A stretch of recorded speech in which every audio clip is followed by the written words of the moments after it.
Absolutely. I informed my daughter-in-law, Ashley, when she declared that 25 members of her family were arriving for Christmas at my residence. I'm taking a vacation. You all can handle the cooking and cleaning. I am not an employee. Her face turned ashen as if she'd encountered a spectre. However, she remained unaware that the true revelation was only just unfolding. My name is Susan Miller.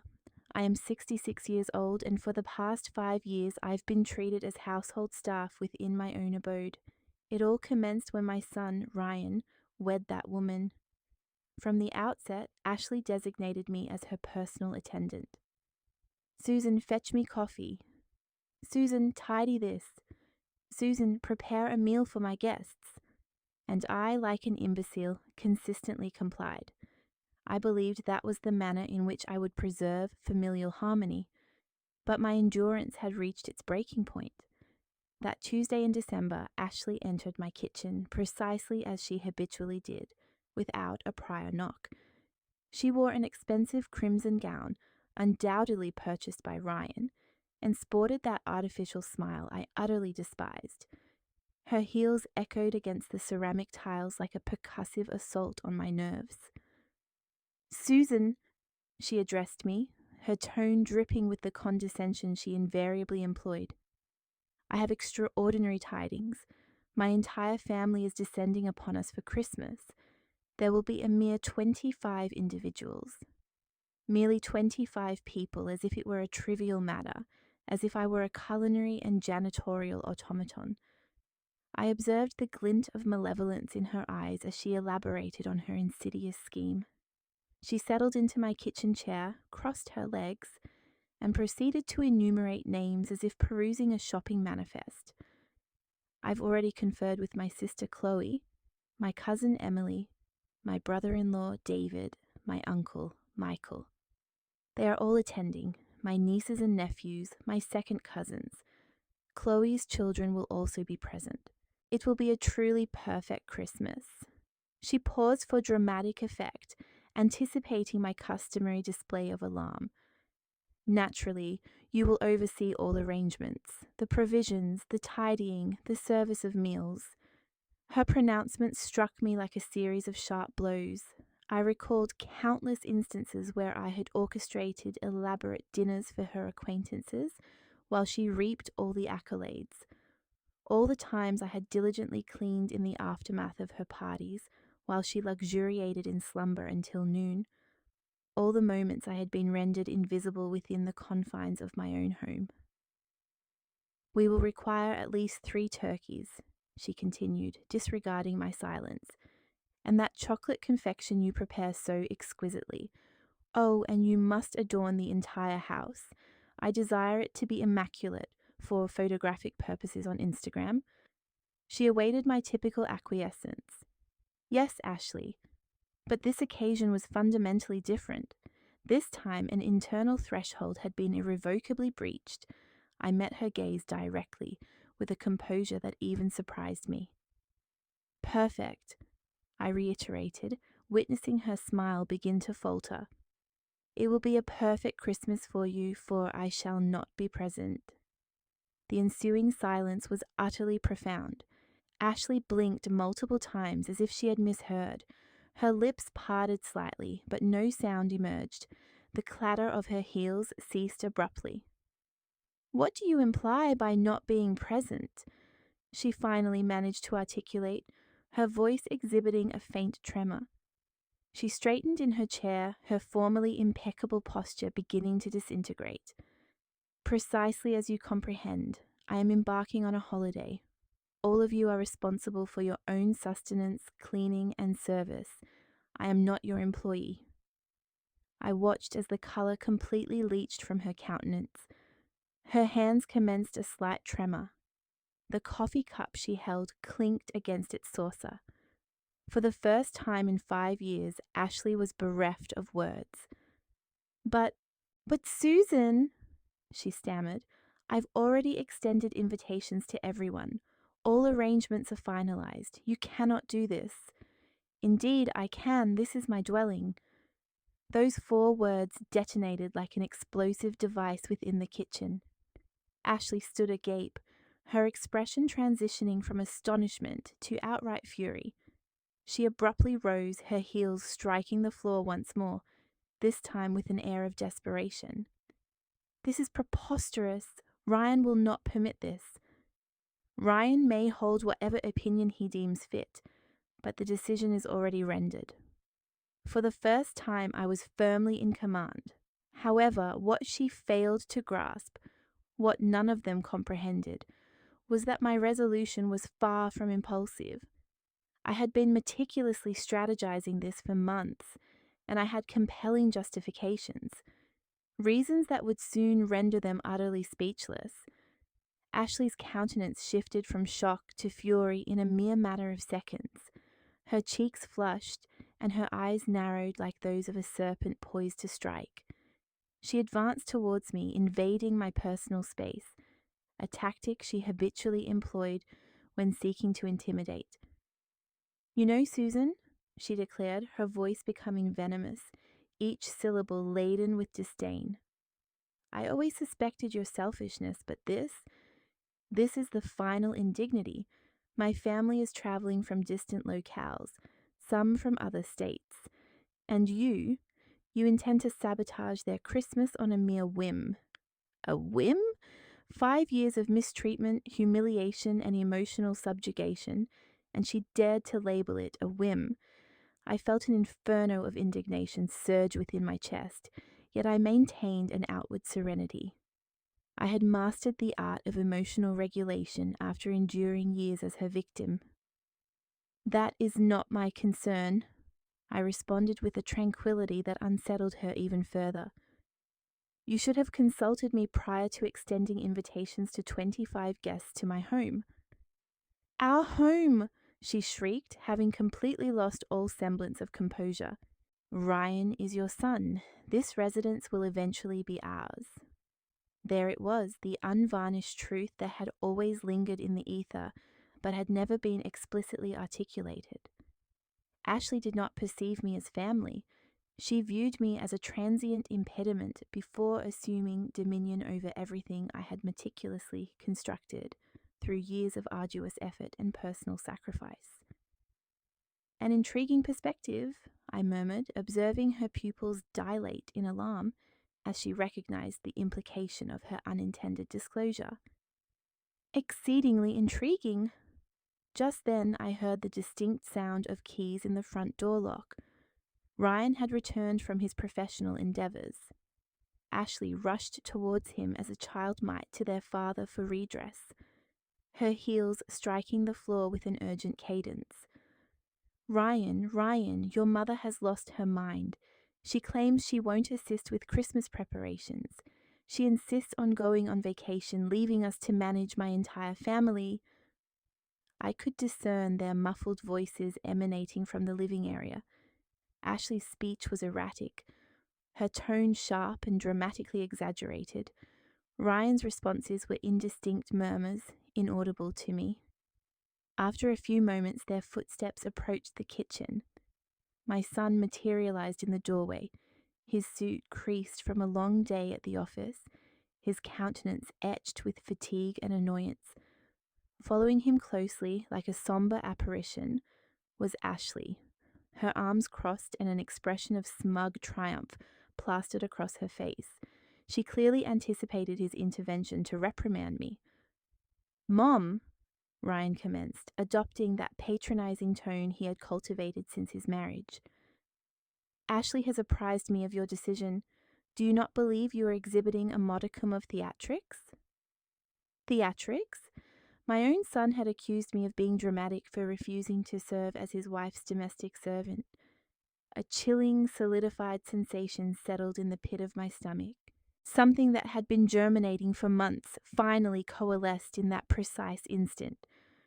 "No, Ryan, I am not being dramatic. I am being definitive."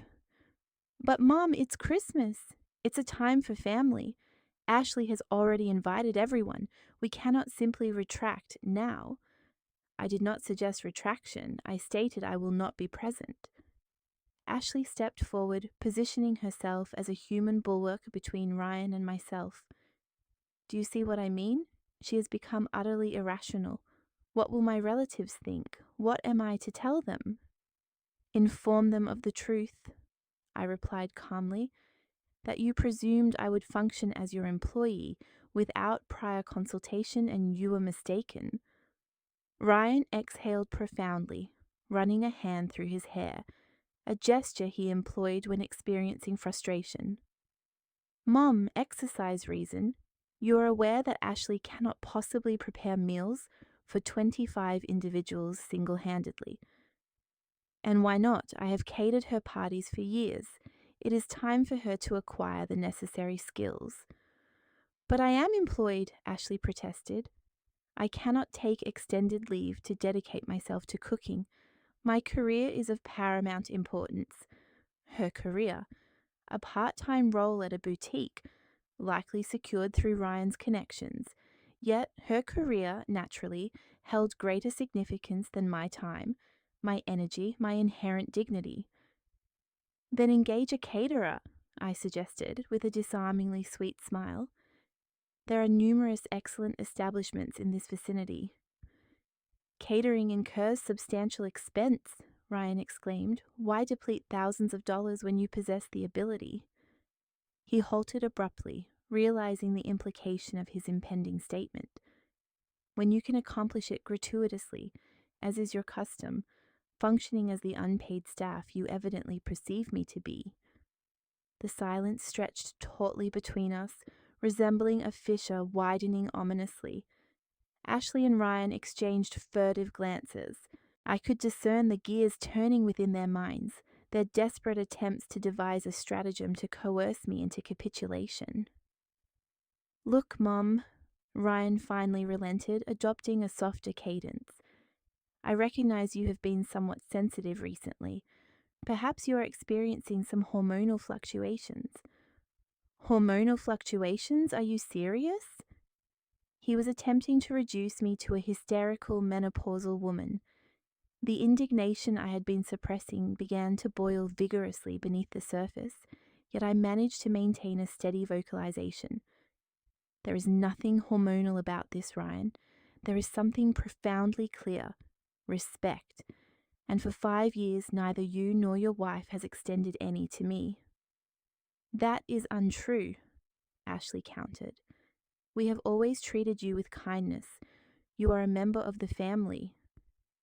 A member of the family designated to serve, to clean, and to cook, while the rest of you indulge in merriment. A member of the family whose opinion is never solicited, yet who is invariably expected to comply. Ryan approached me, placing a hand on my shoulder, a gesture reminiscent of his childhood, when he sought to obtain something. However, he was no longer the endearing child I had nurtured. He was a man who, in every conflict of the past 5 years, had unequivocally sided with his wife over his mother. It's acceptable, Mum. I understand you are feeling aggrieved, but consider the situation. It is merely 1 week following Christmas. All will revert to normalcy afterward. Normalcy?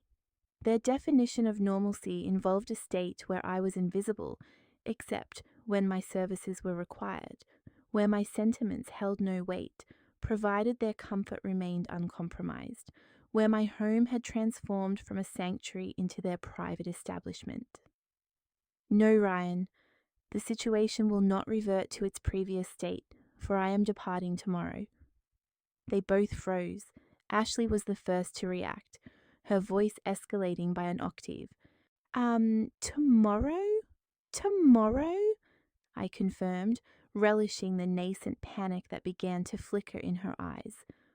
All arrangements have been finalized. What they failed to comprehend was that my arrangements were indeed complete, though not in the manner they envisioned. This is utter madness, Ashley shrieked, her eyes wide, pacing my kitchen like a caged creature. You cannot depart tomorrow. It is simply impossible. My relatives are arriving in 3 days. Well, you should have exercised foresight before presuming I would function as your domestic staff, I retorted, maintaining a serene tone as I calmly washed my coffee cup. Every movement was deliberate, intended to convey my utter lack of perturbation by her histrionics. Ryan stood transfixed, shifting uneasily from one foot to the other, visibly torn between supporting his distraught wife and attempting to engage me in a rational discourse. His gaze darted between us as if observing a particularly intense tennis match. "Mum, I implore you," he finally murmured, "at the very least inform us of your destination. When will you return?" "I am going to visit my sister in Miami," I stated with practiced ease, "and I shall return following the New Year's festivities." The fabrication emerged so naturally that it even surprised me, but it was an essential deception.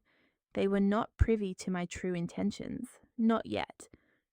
Following the New Year's festivities? Ashley practically choked on her words. But what are we to do? I have already extended invitations to everyone. My Uncle Michael has already procured airfare from Colombia. Chloe has cancelled her prior commitments. Emily has taken time off from her work. "Those are your concerns, not mine," I observed as desperation began to supplant anger on Ashley's features. Her impeccably manicured hands trembled as she clutched the marble countertop, her knuckles stark white from the exerted pressure. "Susan," her voice suddenly modulated, becoming syrupy and manipulative, "you know I have always regarded you as a surrogate mother.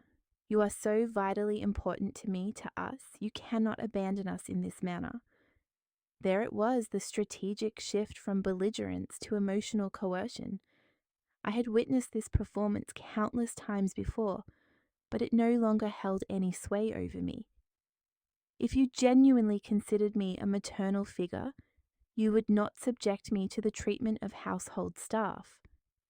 But I do not treat you as staff. I simply assumed you relished preparing meals for the family. I believed you derived satisfaction from feeling indispensable. Indispensable. That word pierced me like a sharpened blade. For 5 years I had harbored the conviction that my perceived utility was the very mechanism through which I maintained domestic tranquility, thereby securing my place within my son's affections. But now, the stark reality dawned. My subservience had merely rendered me a phantasm within my own dwelling. "You know what, Ashley, you are quite correct. I do derive satisfaction from feeling useful. That is precisely why I intend to prioritize my own well-being for the first time in many years." Ryan interjected once more, his exasperation now palpably evident in every line of his countenance. "Mum, this is profoundly unfair. You are aware we lack the financial resources to engage a caterer for 25 individuals. The deposit for the new apartment has depleted our entire savings." A new apartment. This was the first I had heard of such a development. My gaze narrowed as I processed this revelation. "Since when have you been contemplating a move, and why has this information been withheld from me?" "What new apartment?" I inquired, my voice tinged with a dangerous undercurrent of curiosity. Ashley and Ryan exchanged a furtive, guilt-ridden glance, the sort of look exchanged when an undisclosed secret has inadvertently been divulged. "Well," Ryan commenced, averting his gaze to his footwear, "we intended to inform you subsequent to the holiday festivities. We have identified a magnificent dwelling in the city centre, 3 bedrooms, an ocean vista, and a fully equipped gymnasium within the building." "It sounds remarkably costly," I observed, maintaining a neutral tone, though my thoughts raced with disquieting possibilities. "Indeed, but it represents a worthwhile investment, and rest assured we are not relocating an excessive distance, merely 30 minutes from this location." 30 minutes. Close enough to continue exploiting my residence as their personal commissary, yet far enough to preserve their privacy. How remarkably convenient. "And what is your proposed method of financing this acquisition?" I inquired, though a strong suspicion regarding the answer was already forming. Ashley's countenance suddenly illuminated as if she had unearthed the definitive solution to all their predicaments. That is precisely why a truly perfect Christmas is of such paramount importance. My Uncle Michael is exceedingly generous when he is sufficiently impressed, and my brother-in-law, David, possesses invaluable connections within the real estate sector. Should all proceed favorably, they could potentially provide assistance with Ryan's business ventures. There it was. The actual impetus behind the grand Christmas celebration was not rooted in familial bonds or cherished traditions. It was a calculated maneuver for financial gain, a scheme to impress affluent relatives in pursuit of pecuniary advantages, and I was the linchpin in their elaborate manipulation. "I comprehend," I murmured, allowing the silence to lengthen as both awaited my pronouncement. "So your Christmas must be flawless to impress the affluent members of your family." "Precisely!" Ashley exclaimed, evidently relieved that I had finally grasped the gravity of the situation. "I knew you would understand. You are exceptionally astute, Susan. You invariably discern the correct course of action." The correct course of action? For 5 years, the correct course of action had entailed the forfeiture of my comfort, my leisure, my inherent dignity, all for the sake of facilitating their lives. But now my perception of what constituted correct had undergone a profound transformation. You are correct, Ashley. I do understand precisely what is correct. That is why my decision remains immutable. I depart tomorrow. Hope vanished from their faces as abruptly as spilled water. Ashley began to breathe erratically, teetering on the precipice of a panic attack. "You cannot do this. You cannot jeopardize our future over a mere tantrum." "This is not a tantrum. It is a thoroughly considered resolution." "But what will my relatives think when they arrive and there is no one to greet them? What will they think when they discover there is no food prepared?" "They will conclude that their niece extended an invitation without possessing the requisite capacity to host, and they will be entirely justified in that assessment." Ryan moved closer, his desperation now palpable, evident in every aspect of his demeanor. "Mum, please, if you truly require a vacation, we can postpone it. You can depart after the New Year's festivities, whenever you wish, for as long as you desire. We will defray the expenses of the trip, the accommodation, everything. They would pay for the trip."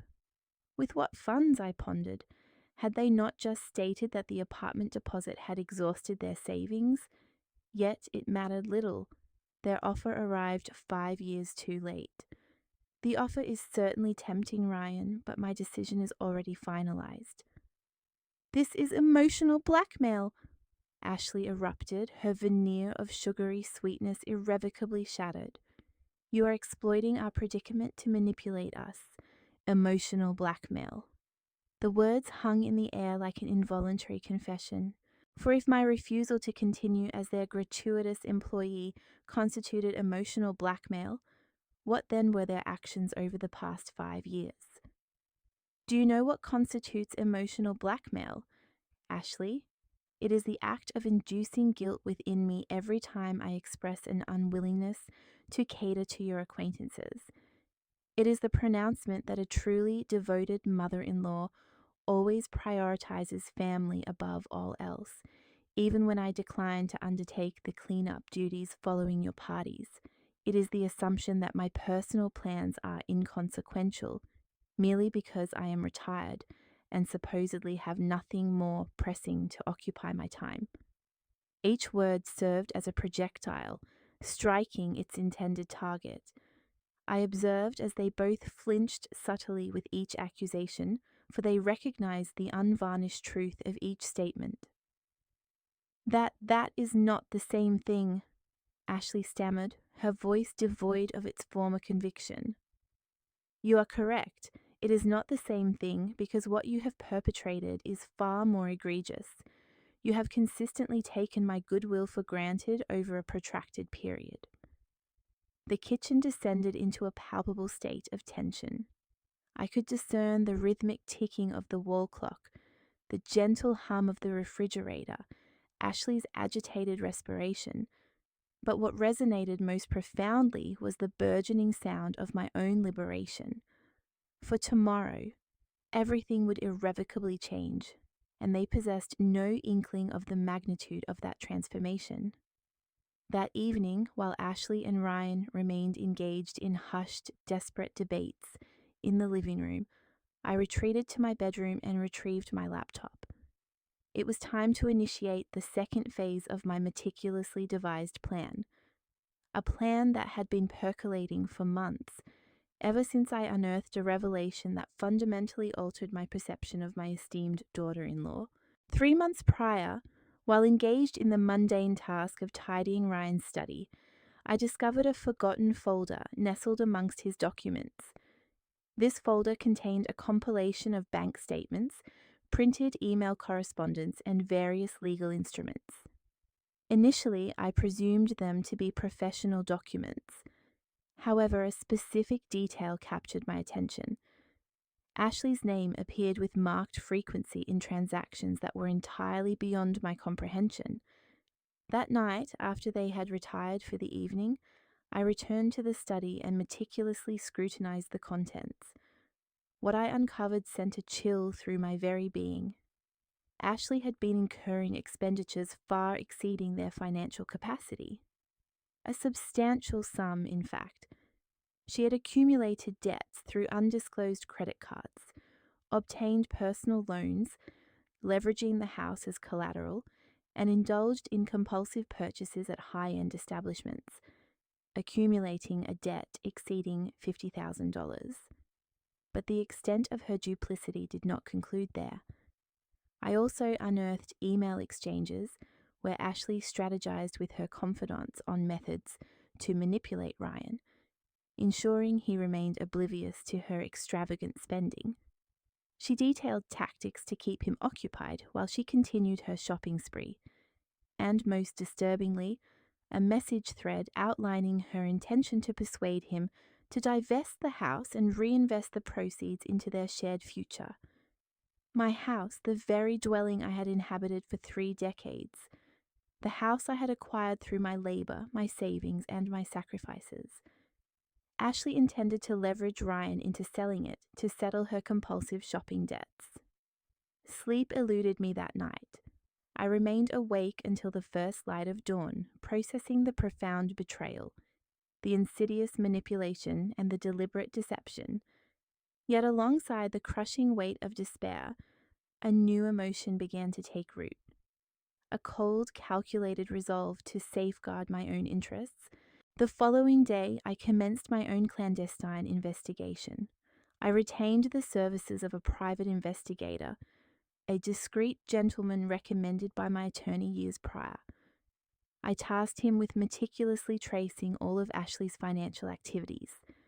The findings we unearthed were even more alarming than my initial apprehensions. Not only had she engaged in compulsive spending, but she had also fabricated her employment status. Her supposedly significant role at the boutique was merely part-time, and her remuneration barely met the minimum wage threshold. Yet, she had consistently assured Ryan her earnings were thrice the actual amount. Whence did she procure the supplementary funds for her personal expenditures? From the clandestine credit cards, naturally. And the revelations continued. Ashley had been disseminating misleading narratives to her relatives regarding our financial standing. She had consistently portrayed Ryan as the proprietor of a highly prosperous enterprise, asserted that I possessed a considerable personal fortune, and inflated the valuation of our residence by a factor of 2. All deliberate falsehoods designed to perpetuate her facade of being a successful and well-established spouse. Now, as I gazed upon the illuminated screen of my laptop in the solitary darkness of my chamber, a genuine smile graced my lips for the first time in months, for I had implemented measures of which they could not even conceive. Firstly, I had transferred all my personal savings to a newly established account at a different financial institution, an account of which Ryan possessed no knowledge and to which he would never gain access. Subsequently, I consulted with my legal counsel to ascertain the most effective legal avenues to secure ownership of the house. It transpired that there existed highly potent legal mechanisms to guarantee that no one could compel me to relinquish possession of it. My masterstroke, however, had been to reach out directly to Ashley's closest relatives. Not all of them, mind you, but the individuals whose opinions truly carried weight. This included her uncle Michael, a prosperous entrepreneur hailing from Colombia, her brother-in-law David, a real estate professional who was purportedly going to offer them financial guidance, and her sister Chloe, a respected figure in the finance sector with an unimpeachable family reputation. I drafted meticulously polite electronic messages, presenting myself as Ashley's worried mother-in-law. I conveyed my concern regarding the young couple's precarious financial standing and expressed my desire to seek their counsel on how best to provide assistance. Naturally, I had, with deliberate oversight, attached some of the most alarming financial statements I had uncovered. The repercussions were swift. Michael was incandescent with rage upon realizing he had been misled about Ashley's actual circumstances. David promptly rescinded all offers of financial aid. Chloe was so incensed that she vowed to personally intervene and bring order to her younger sister's chaotic life. But the most satisfying outcome was that not a soul among them had breathed a word of this to Ashley. They were still anticipating the Christmas reunion, intending to confront her face to face. A reunion that would now lack its intended hostess, the promised culinary delights, and the festive ambiance Ashley had so vividly fabricated through her falsehoods. My mobile device vibrated, signaling an incoming text message. It was from Michael. Mrs. Miller, having thoroughly reviewed the documentation you provided, my family and I have resolved to arrive a full day ahead of our original schedule. We wish to engage in a discussion with Ashley concerning several significant matters prior to the festivities. Would it be feasible for us to be received on the 23rd in the morning? The 23rd in the morning, precisely when I would be making preparations for my journey to Miami. What an exquisite alignment of fate. I responded without delay. Certainly, Michael, it would be my absolute pleasure to accommodate you, though I must inform you that I will be commencing a trip on that very same day. Therefore, Ashley and Ryan will be attending to your hosting duties. His reply arrived within mere seconds. Excellent. That arrangement will be precisely what is required. I shut the laptop and reclined on my bed, a smile gracing my features in the surrounding darkness. For 5 years I had endured the role of the silent victim, the subservient mother-in-law, the unpaid domestic staff. Yet throughout that entire period, I had been a keen observer, absorbing information and discerning the true nature of my in-laws' operations. Ashley believed herself to be exceptionally astute, adept at manipulation, and remarkably cunning, but she had profoundly underestimated the older woman who meticulously cleaned up her messes.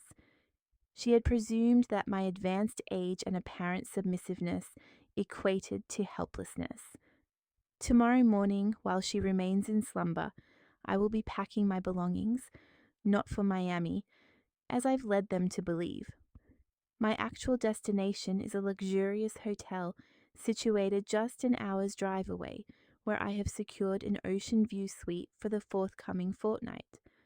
From that vantage point, I will have a prime seat to witness the disintegration of the small dominion of deception Ashley so carefully constructed.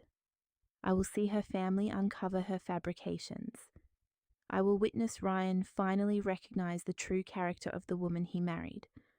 I will observe her entire meticulously orchestrated world crumble piece by painstaking piece, and best of all, I will not have to exert myself in the slightest to bring it about.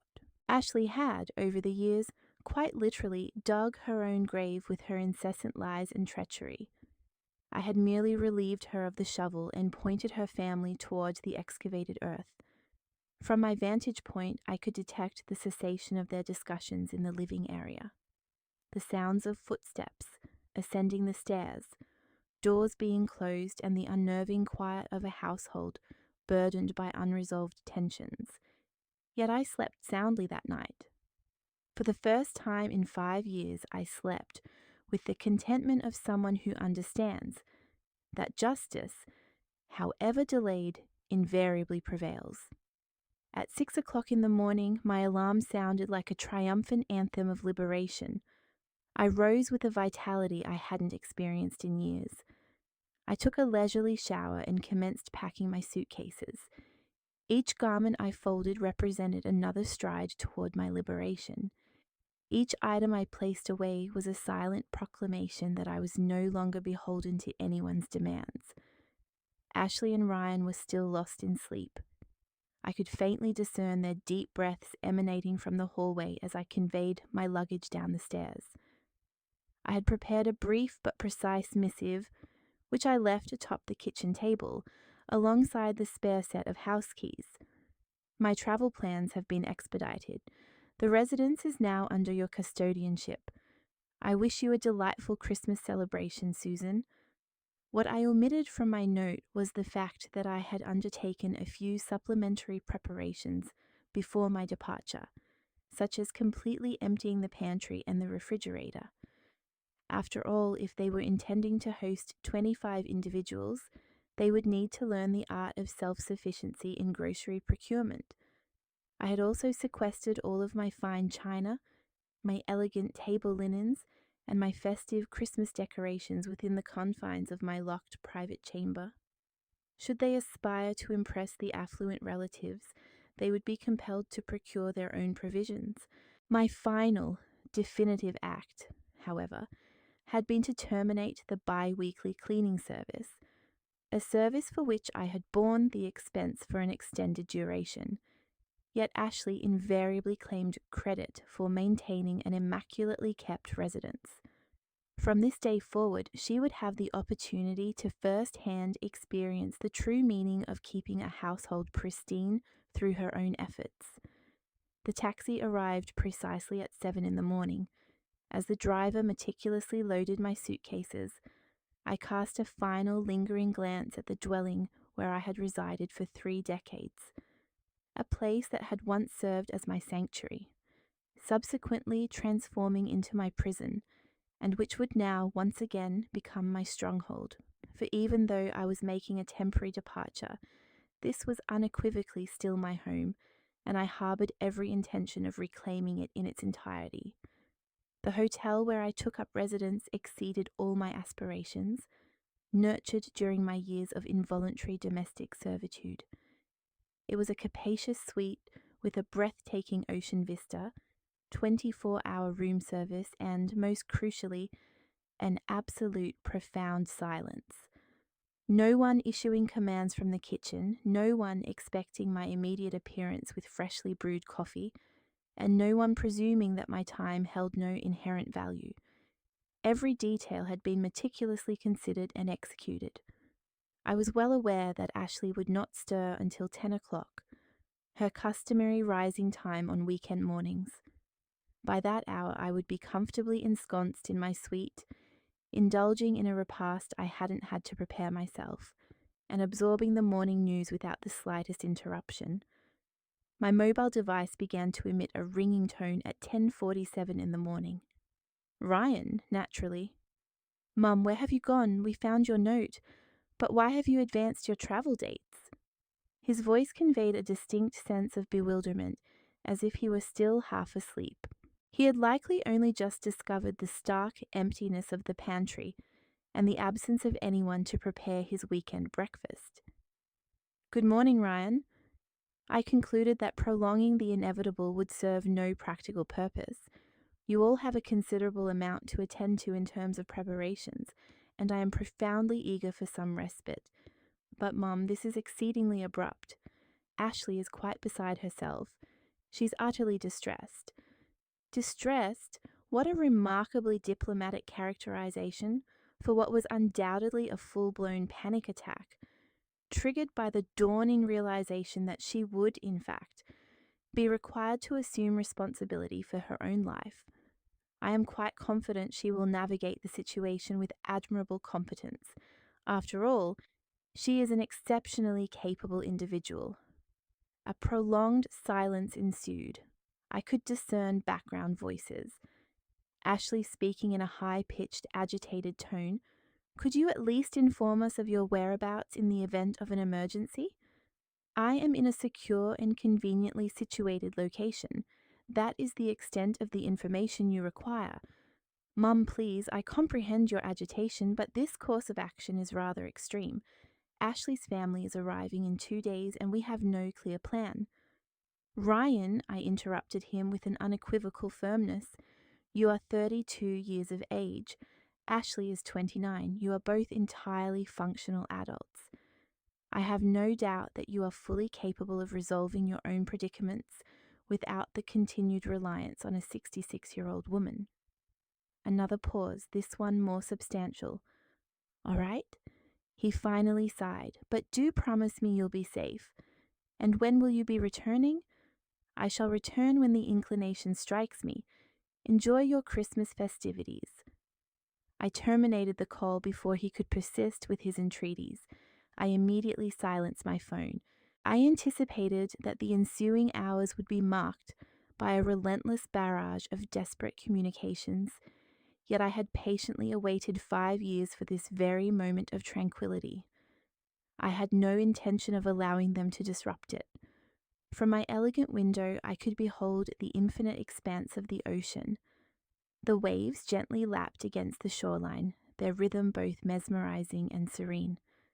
For the first time in many years, there was no mental inventory of tasks demanding completion, no meals to prepare, no dishes to clear. There was only the present instant and my newly acquired freedom. I ordered lunch from room service, lobster thermidor, a dish I would never have contemplated preparing for myself, deeming it far too extravagant for the austere standards Ashley had rigidly imposed within my own household. The meal arrived, presented on an ornate trolley, served on exquisite china, accompanied by a single fresh rose in a delicate vase. As I dined slowly, savoring each delectable mouthful, my phone continued to silently signal incoming notifications. I could vividly imagine the escalating desperation within my home, the gradual dawning of the realization that they would, indeed, be compelled to undertake grocery shopping, meticulously plan menus, and diligently clean the residence, all without their indispensable household manager. But the most satisfying denouement was yet to unfold, for tomorrow morning, precisely as my calculations predicted, Ashley's family would begin to arrive, only to discover that the idyllic Christmas she had so convincingly promised them would be conspicuously absent. Instead, they would be confronted with the unvarnished truth about the woman who had, for years, been living a profound deception. At 3 o'clock in the afternoon, I finally addressed the backlog of messages. There were 17 unanswered calls from Ryan, 31 from Ashley, and an overwhelming cascade of text messages that progressed from confused inquiries to pleading requests, culminating in indignant demands. However, the correspondence that truly piqued my interest was a message from Michael, received at noon. Mrs. Miller, my family and I are scheduled to arrive tomorrow at 8 in the morning as previously arranged. We are very much looking forward to meeting you in person and engaging in that crucial discussion with Ashley. We appreciate your anticipated hospitality. Hospitality. If only he could comprehend that by 8 o'clock tomorrow morning, the sole welcoming gesture they would encounter would be Ashley attempting to explain the perplexing absence of any inhabitants, the lack of prepared sustenance, and the mysterious disappearance of the magnanimous mother-in-law she had so frequently lauded. I replied to Michael, stating, I regret to convey that I was compelled to advance my travel arrangements due to unforeseen familial obligations. Ashley and Ryan will undoubtedly be delighted to receive you. I am certain you will have ample matters to address." His response was immediate. "I comprehend perfectly. Indeed, it will be more advantageous under the circumstances. Certain conversations are best conducted privately." Privately, precisely what they required. A private dialogue between a woman who had perpetuated a web of deceit for years and a family who had finally been apprised of the truth regarding her financial misrepresentations. That afternoon, while indulging in a therapeutic massage at the hotel spa, I allowed myself to envision the unfolding scene that awaited them tomorrow morning. Ashley and Ryan waking in a state of utter panic, scrambling in a last-minute frenzy to the nearest supermarket, desperately attempting to fabricate the semblance of the hospitality they had so enthusiastically promised. And then, precisely at 8 o'clock, the resonant chime of the doorbell, heralding the arrival of the family who had journeyed to settle old grievances. I could not suppress a subtle smile as the masseuse skillfully worked to alleviate the deeply ingrained knots of tension that had resided in my shoulders for a considerable 5 years. Knots that were now, at long last, beginning to unravel much like Ashley's elaborate fabrications. The 23rd dawned with a sky of unparalleled clarity, and my mobile device began to chime incessantly with incoming calls.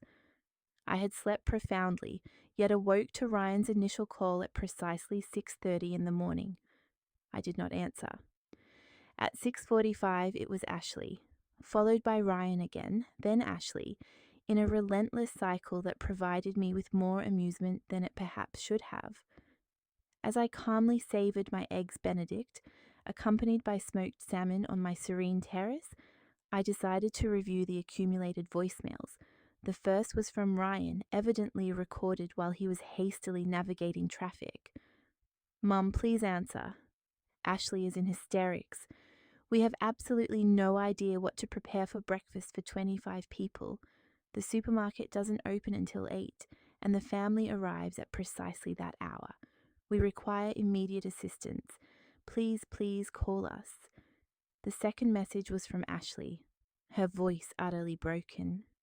"Susan, I understand you are displeased with me, and I fully comprehend the reasons why, but I implore you not to make me appear foolish in the presence of my family. They have undertaken a significant journey from a considerable distance. My uncle Michael is traveling from Colombia. Chloe has postponed important engagements. I am entirely at a loss as to how to prepare a meal for such a large group. I haven't the faintest idea where to even begin. I promise we will discuss this later and rectify everything, but at this precise moment I desperately need your help. Intriguing." For the first time in 5 years, Ashley had deigned to admit a need for my assistance. For the initial instance, it was not a command cloaked as a request, but an unfeigned plea. However, it had arrived far too late. The third message was even more gratifying. Ashley again, but this time her voice choked with tears. "Susan, I've just inspected the pantry and the refrigerator.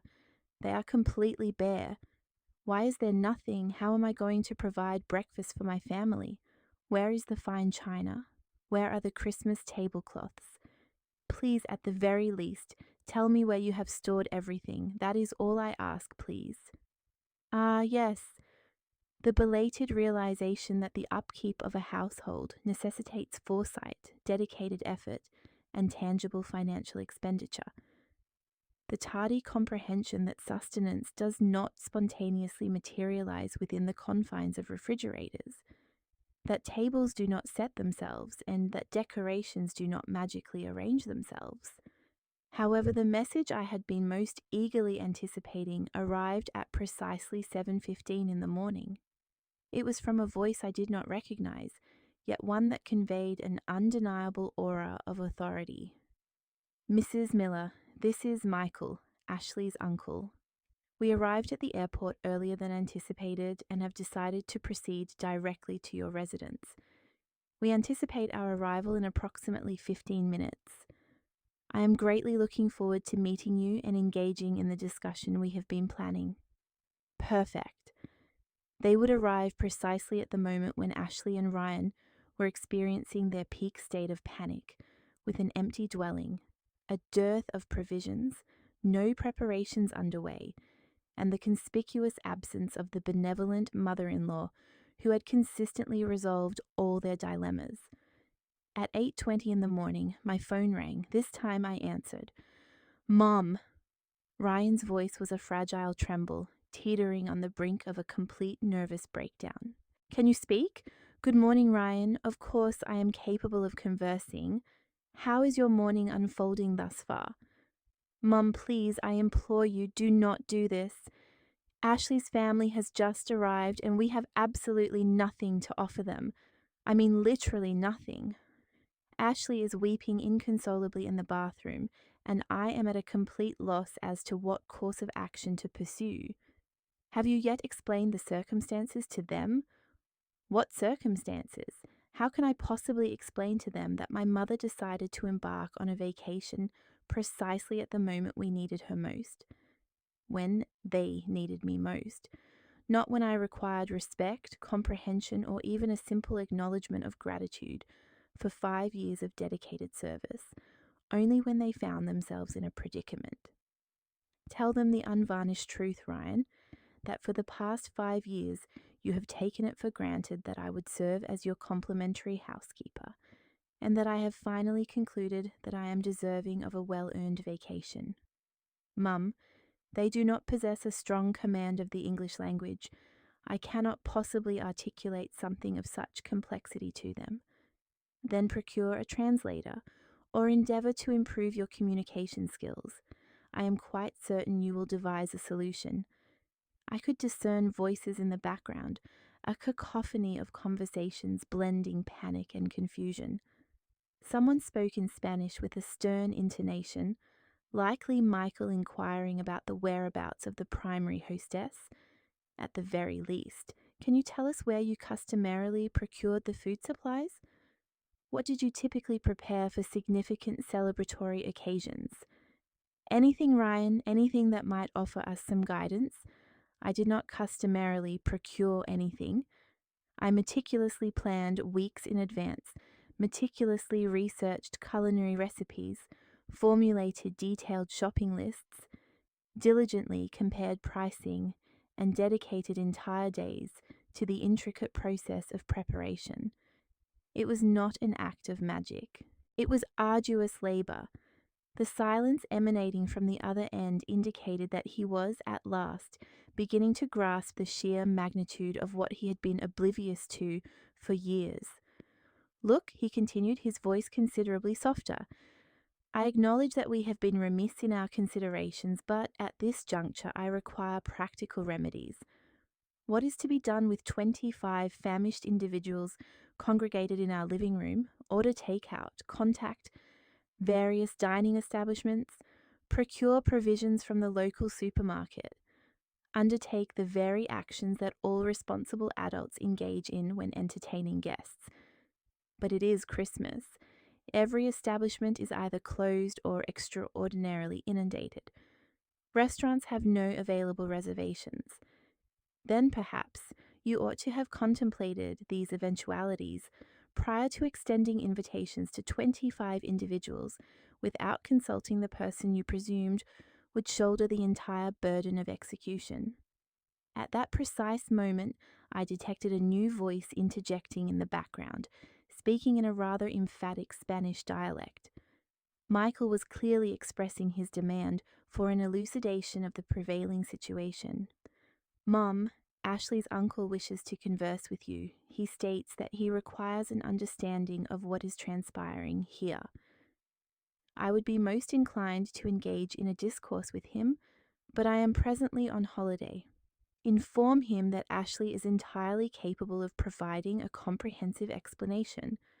After all, she was the individual who orchestrated this entire gathering. Please, Mom, a mere 5 minutes. He appears profoundly perplexed, and, I must admit, somewhat perturbed. I believe he might be of assistance in resolving this predicament. assisting them once again. It was invariably about rendering assistance to them. It was never about my own requirements, what I rightfully deserved, or the emotional toll their actions had inflicted upon me over the years. Ryan listened to my words with the utmost seriousness. For the span of 5 years, on every occasion that you required something, I was present. Every time Ashley harbored a desire to impress someone, I undertook the labor. Every time you encountered difficulties, I served as the resolution. Today, for the first instance in half a decade, you are compelled to confront and resolve your own challenges, and this responsibility does not rest with me. But it involves my family, he finally exclaimed, his composure completely disintegrating. It is my grandson who will be made to appear inept, his grandson, of course, now resorting to the ultimate weapon of emotional coercion. However, there was a fundamental flaw in his reasoning. What grandson? Ryan? The question landed like a thunderous impact. A prolonged, taut silence descended. Well, in the future, when Ashley and there exists the issue. It pertains entirely to future aspirations, nebulous assurances, and expectations that I am anticipated to fulfill based on mere possibilities. Yet there is never any consideration afforded to my present needs. At that precise moment, I distinctly heard Michael's voice articulating in English, evidently addressing Ryan. Young man, I fail to comprehend what manner of family convenes a gathering of this nature. Where is the matriarch of this household? Where is the grandmother who extended the invitations to us? The matriarch of the household? The grandmother who had extended the invitations? Michael had clearly gleaned from his discussions with Ashley that I was the figurehead who orchestrated these familial assemblies, the principal hostess, the individual responsible for extending hospitality to the family. And now there was no one present, only 2 bewildered adults who were at long last confronting the direct ramifications of their own choices. Mum, please at the very least speak with him. Explain that there has been a grave misunderstanding. There is no misunderstanding, Ryan. There is a stark reality that you have steadfastly refused to acknowledge for years, and that reality is that without mutual regard, a functional family unit cannot exist. I disconnected the call. This time, I completely deactivated my mobile device. The moment had arrived for the second phase of my meticulously crafted strategy. Having powered down my phone, I proceeded to the hotel's business center. It was time to implement the most gratifying aspect of my plan. For several months, I had been meticulously preparing for this very moment, and now was the opportune juncture to execute it.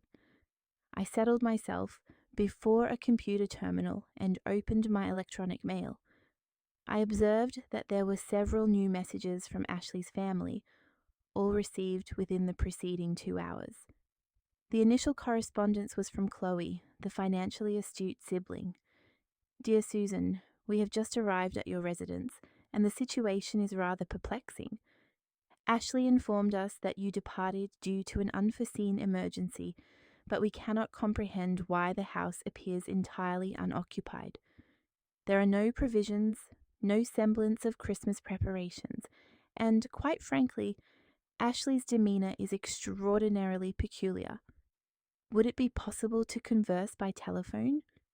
The second message originated from Michael, and his tone conveyed a significantly more serious disposition.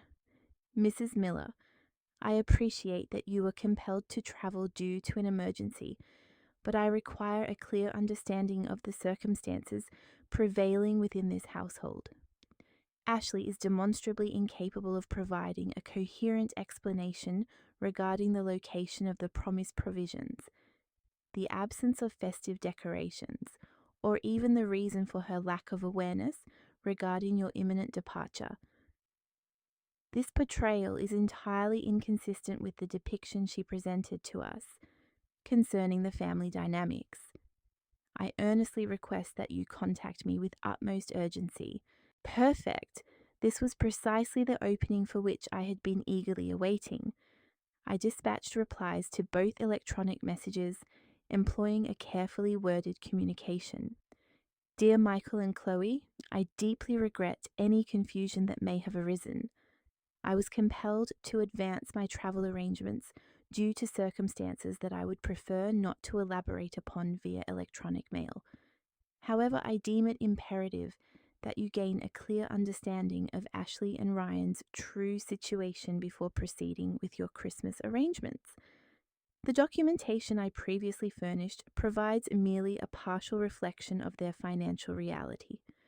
Should you genuinely wish to offer assistance to Ashley, I would strongly advise engaging in a frank and candid discussion with her concerning her spending proclivities and her unrealistic expectations regarding familial support. Sincerely, Susan. I dispatched the message and then patiently awaited a response. My wait was not prolonged. 20 minutes later, my hotel telephone emitted a ringing tone. It was the reception desk. Madam, you have an incoming long-distance call. A Mr. Michael states that the matter is urgent.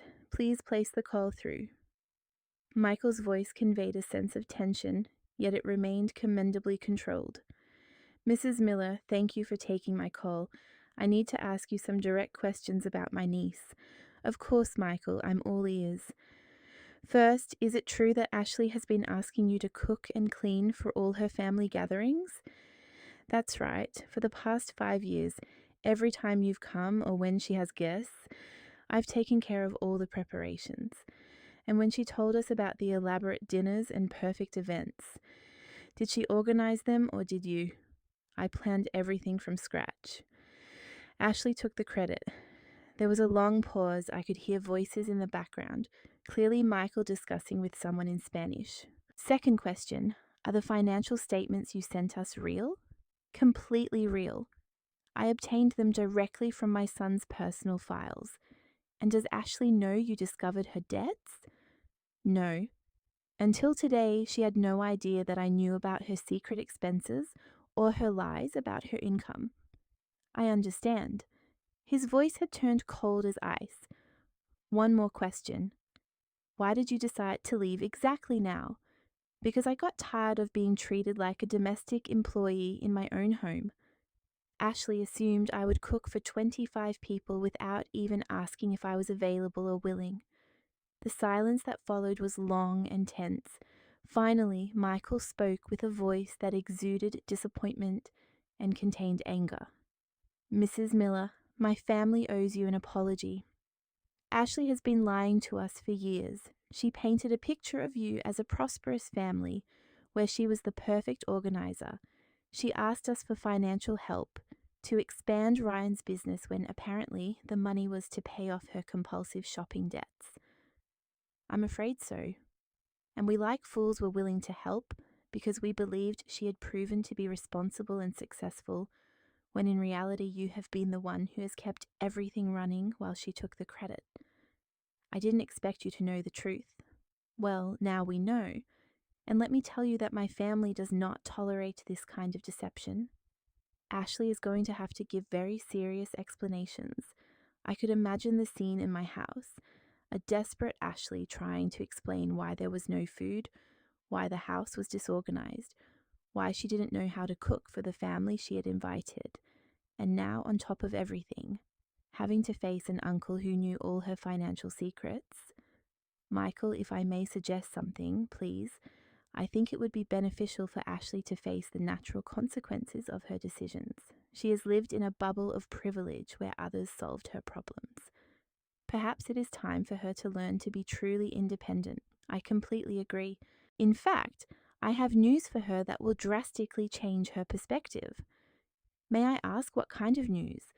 The supposed financial support she expected from the family for her husband's business. Well, that depended entirely on her proving to be fiscally responsible and transparent. After seeing these documents and the current situation, I can assure you there will be no support. My smile widened. I understand, but there's more.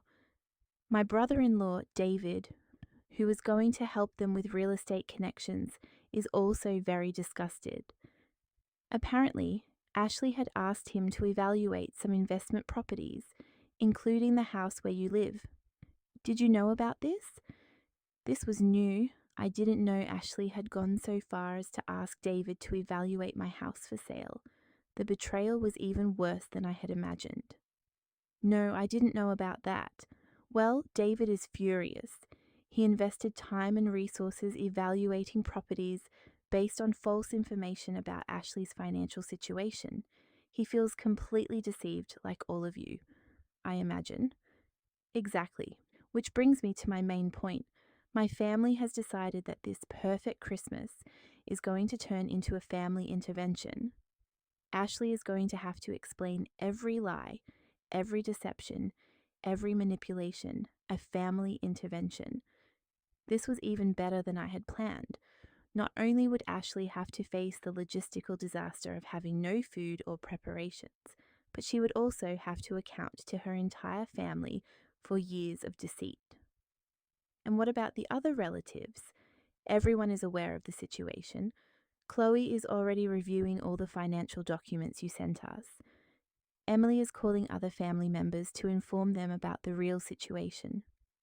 By dinner time, the whole family will know the truth about Ashley, and she knows it.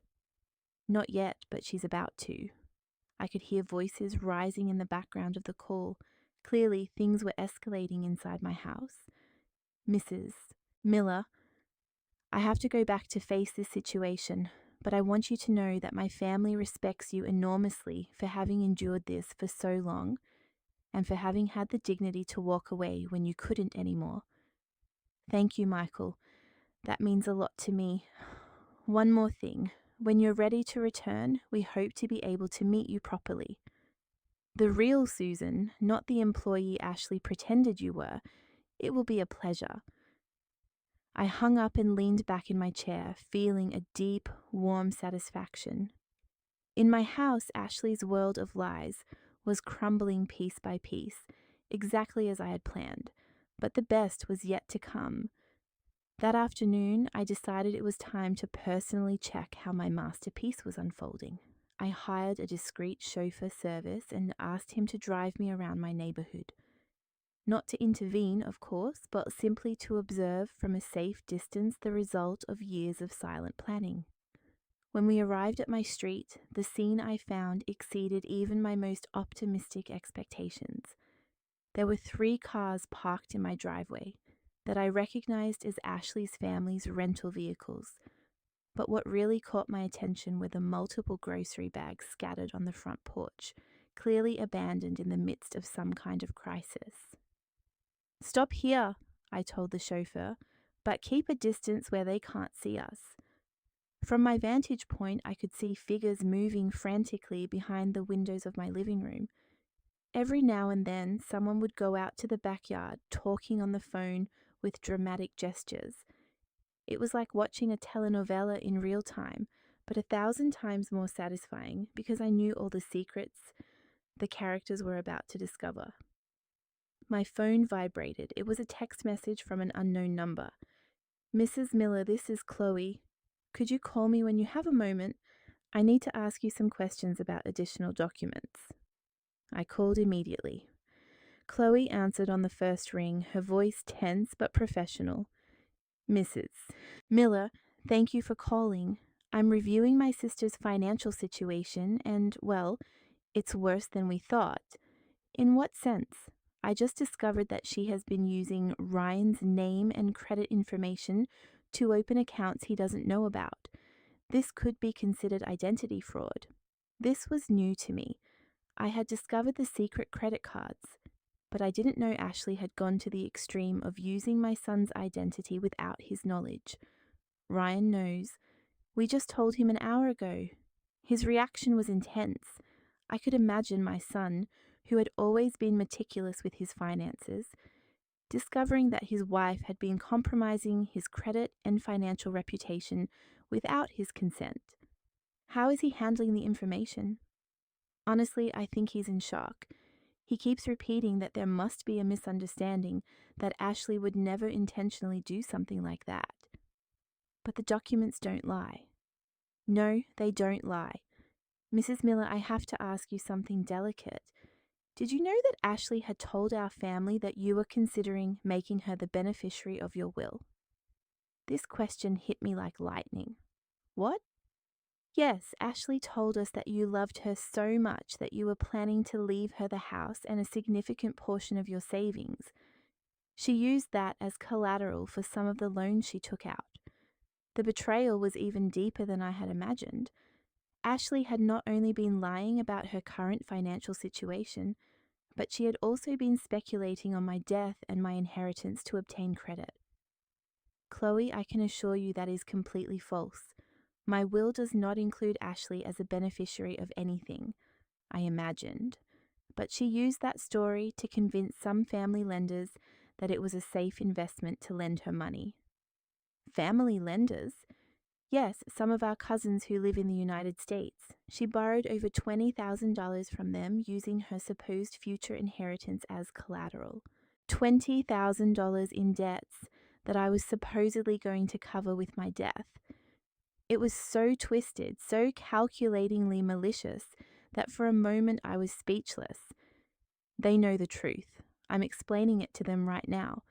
As you can imagine, they are not happy. I could hear voices rising in the background of our conversation. Clearly, the confrontations were escalating inside my house.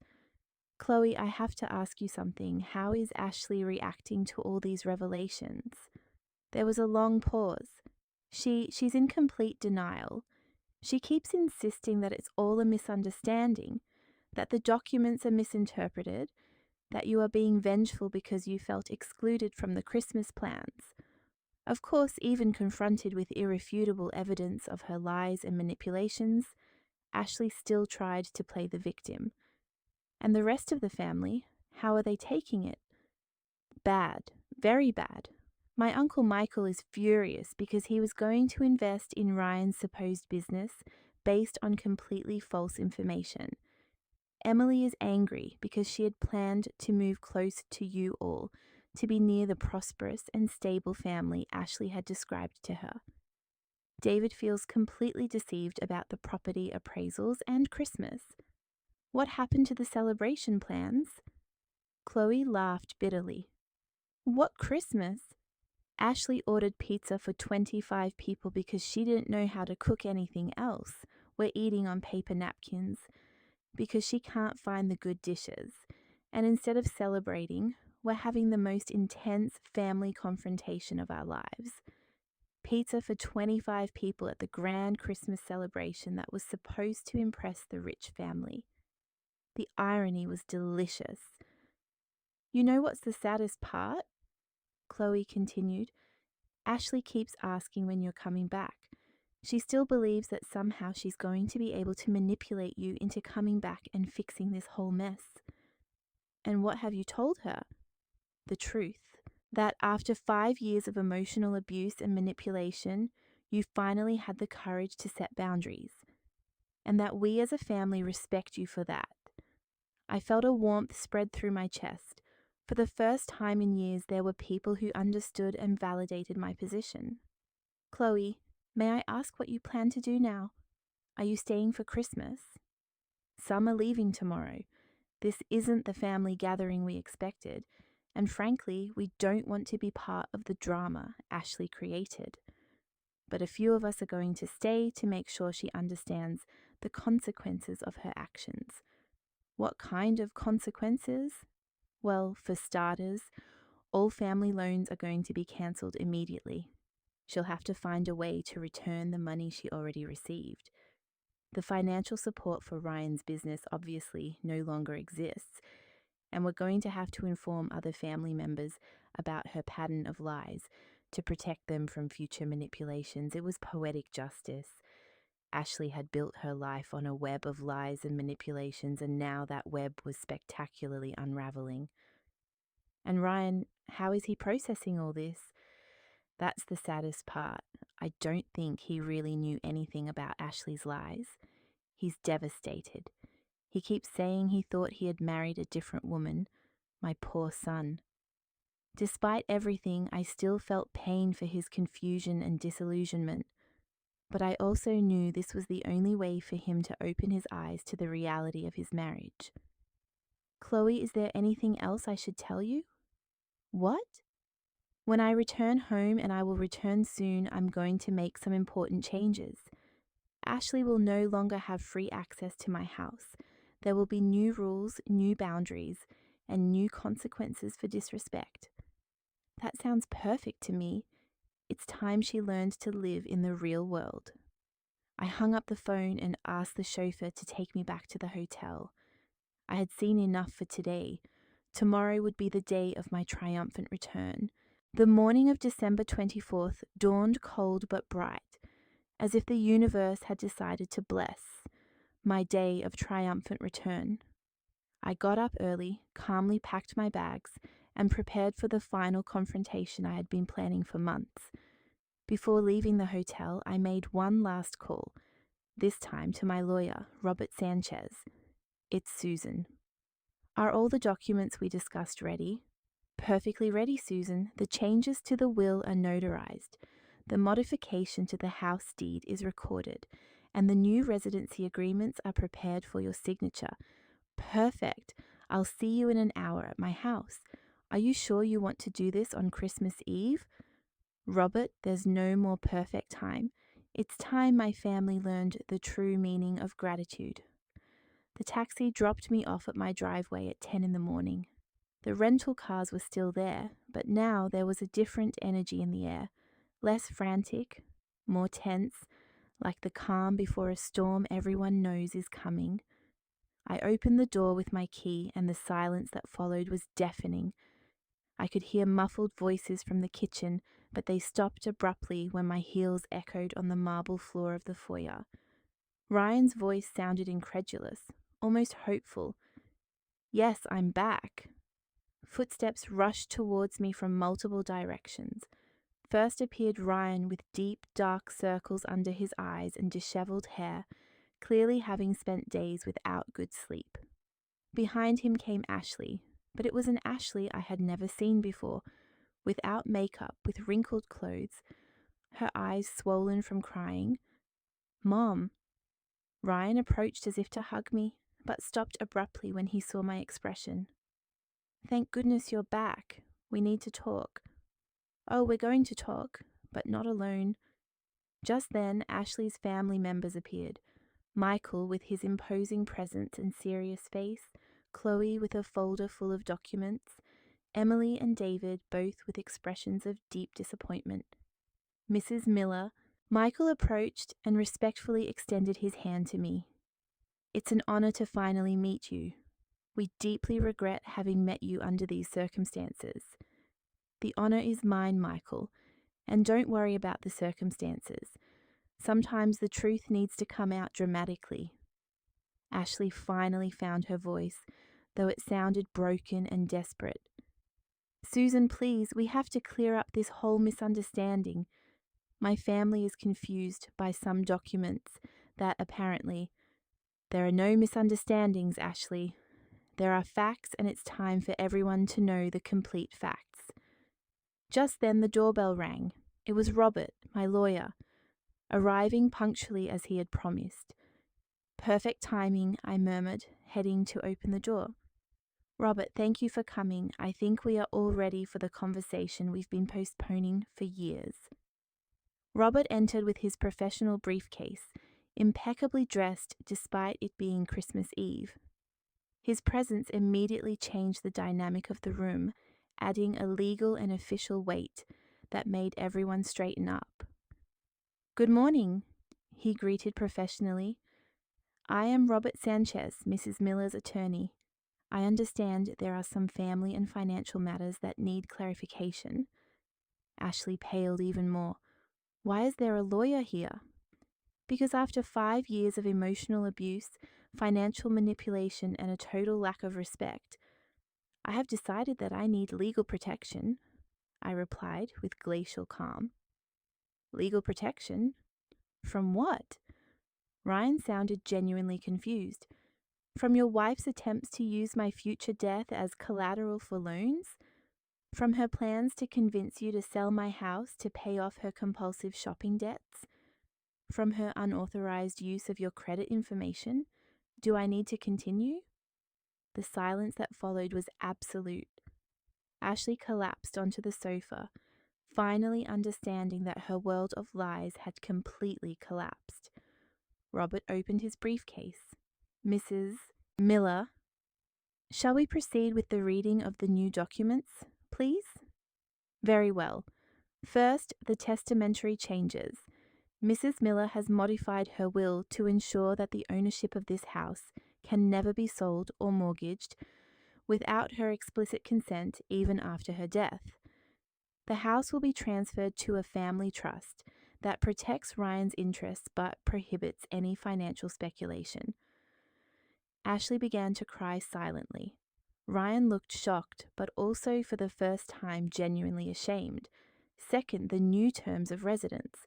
Ashley no longer has unrestricted access rights to this property. Any visit must be coordinated in advance and approved by Mrs. Miller. What exactly does that mean? Ryan asked in a trembling voice. It means your wife can no longer come into my house whenever she feels like it to give orders about my food and my time, or to assume that I will be her housekeeper. Mum, I never knew that. You never knew. In 5 years, you never noticed that every time you had guests, I did all the work while she took the credit. You never wondered why your wife never cooked or cleaned, but always talked about what a perfect hostess she was.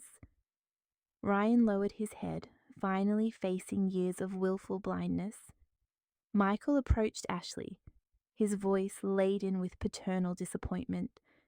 Ashley, our family gave you opportunities, trust, and support based on lies. You made us unwitting accomplices in your disrespect towards a woman who deserved our admiration, not our contempt. Uncle, I never meant to. You never meant to what? Lie about your income, use Ryan's credit, promise inheritances that weren't yours? Treat your mother-in-law like a maid? Ashley had no answer.